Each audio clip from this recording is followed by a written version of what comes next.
back to Macabre London's Abhorrent Advent Calendar. As you'll be aware if you've already joined me for the past 9 episodes, I'm counting down the days until Christmas, but not in the usual joyful way you may expect. Instead, I'll be telling you 24 gruesome stories until we hit Christmas Day, when you'll receive a full-length episode of Macabre London as your hideous Christmas present from me to you. Under door number 9, we met the fastest horse in the world with 8 legs, Sleipnir, and learned how he may have just been the inspiration for Santa's reindeer. Today, we open door number 10 and learn the gruesome origins of gingerbread houses.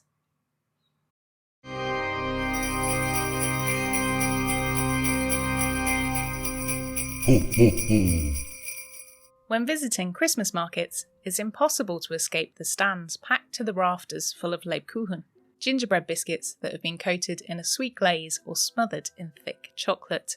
The showstoppers on these market stands are the individually pre-made gingerbread houses that are intricately adorned with gumdrops, white icing and sweets, patiently waiting to be bought and taken home to see if they can make it through the month without being picked at by hungry children. The delicious biscuits look innocent enough, but if you delve into their origins, you may never be able to look a gingerbread man in the eye again. In the 11th century, ginger was imported to Europe along with other herbs and spices from the Eastern Mediterranean as a result of the Crusades.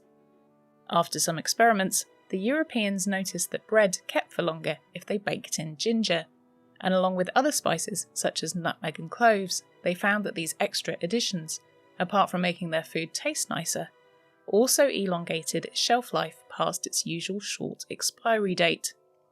The antibacterial nature of ginger, along with its stomach-calming properties, meant that it was a big hit with the Germans in particular, and they adopted it into their everyday culinary offerings. So much so that even a gingerbread guild was set up in the 15th century. Gingerbread has always had links to religion, and it's thought that when an Armenian monk shared his recipe for the tasty treats with French Christians in 992 AD, the biscuits became part of the clergy snack cupboard from then on, with nuns adopting it into their regular medicinal treatment for indigestion. When the spicy sweet treat made its way over to England, it was seized upon by Queen Elizabeth I, who requested that she have biscuits made to resemble her courtiers.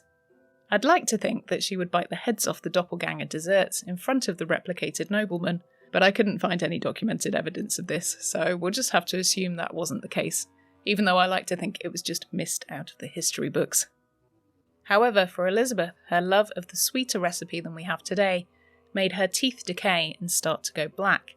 When her ladies-in-waiting noticed this was happening, they too started to blacken their teeth so as to look like they had been privy to the rich foods, and also to make Queen Elizabeth feel a little bit better about her dental decay.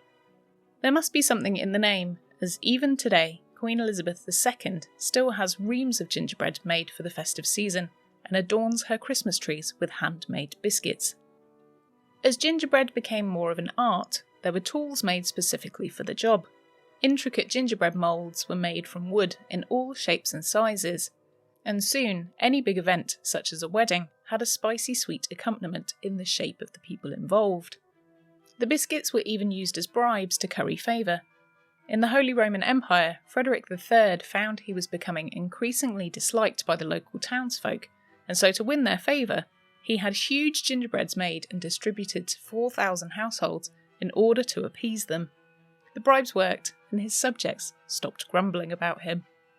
Fast forward to the 1800s, and the Brothers Grimm really amped up the horror to do with the spicy snack.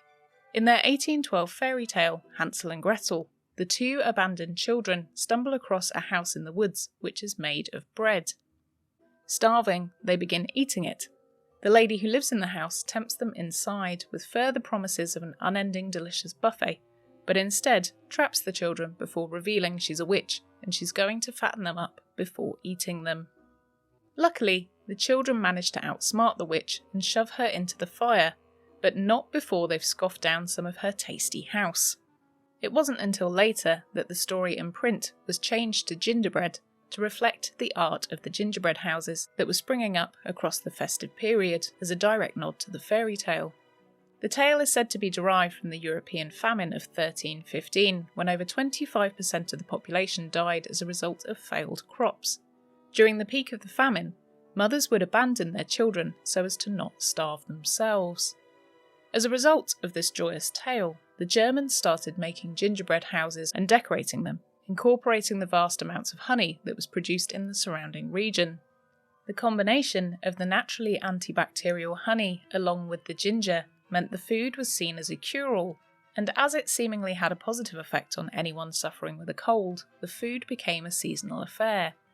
Back when the Black Death was sweeping its way across Europe, gingerbread was said to stave off the chances of catching the lurgy, and as such, Henry VIII came to drink a tincture of ginger and honey. Nowadays, gingerbread houses have taken on more of a competitive nature. On the 12th of December, it's National Gingerbread House Day, and many people spend months beforehand baking huge structures to display.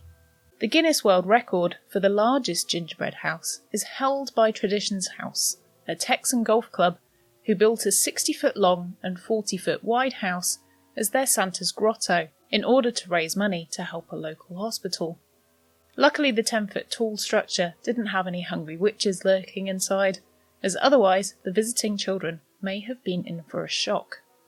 The history of gingerbread, much like the biscuits themselves, is rich and a little spicy, so the next time you make a gingerbread home or bite the head off a gingerbread man, be sure to remember the ancient history you're consuming, and don't eat someone who disagrees with you unless you want an upset stomach.